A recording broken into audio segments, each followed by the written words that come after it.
All right, it's another beautiful spring day. I'm on my walk with Dusty. He's doing really good. And for me, finished work at 2:30. Thought I had enough time to do another vlog. This is the laziest way we board. Slightly downhill, lots of slack on the leash. Okay, so I've been training in Japanese Budo for 25 years.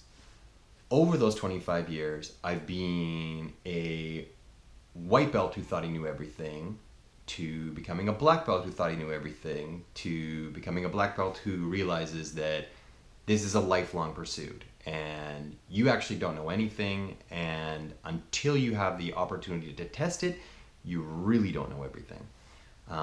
So in saying that, I have been a student and I'm now a teacher and a student. It's super important never to stop being a student. When I teach my class once a week, student once a week, teacher once a week, I try to do everything I can to help these younger students pick up everything they can. I have a student who has anxiety, and he's the one I'm going to talk about. We all bridge the gap in learning in different ways. It's been different throughout my whole martial arts career. Maybe at one point in time it was, taking videos and watching those videos. Maybe it was another martial artist mentoring me, as in training on the side, outside of class, to try and help pick me up. Maybe it's note-taking. Note-taking is where I'm at right now. So I'm doing everything that I possibly can to take better notes, get more descriptive and more clear with what I'm writing down. When you take notes on movement, you have to be super specific, because if you're not, when you go back and read them, it doesn't mean anything. It's just gibberish. Next time I'll read some of my notes from training. They're ridiculous. So I'm trying to help this student that has anxiety to learn a little better, and he has to find that thing that's going to help him bridge the gap in learning. We're not all new young sponges that just absorb everything around us.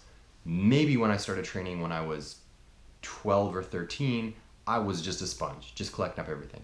But now I only teach adults, and they need a little bit more than sponge activity. One of my best friends that I train with, his thing is kata. Katas are forms with movement that do exactly that. They teach you how to move. And the more you can apply yourself to those katas, the better your movement would get in theory. I've got a friend who does 100 katas every night. He doesn't make it to 3 or 4 martial arts classes a week, so he does what he can at home to help him bump up. So he has that. Right now I have my note-taking, and my student that has anxiety issues, he has to find his thing. And it could be anything. It could be immersing himself in YouTube videos every night and then making a note, trying them at another time. That's totally cool. Lots of people order videos from wherever and watch the videos. That helps them get pumped up now, but I think YouTube's kind of destroyed that market. For me, going into the past, I've never wanted to spend money on martial arts magazines, equipment that we didn't already have in the dojo. I don't like spending money on things that are just extras. I'd rather take that money and fly to Japan and train in, our home dojo in Japan with the, guy who's the head of the system. When you do that, the guy who's the head of the system isn't necessarily always going to be this amazing, miraculous, magical martial artist person. That would be ridiculous.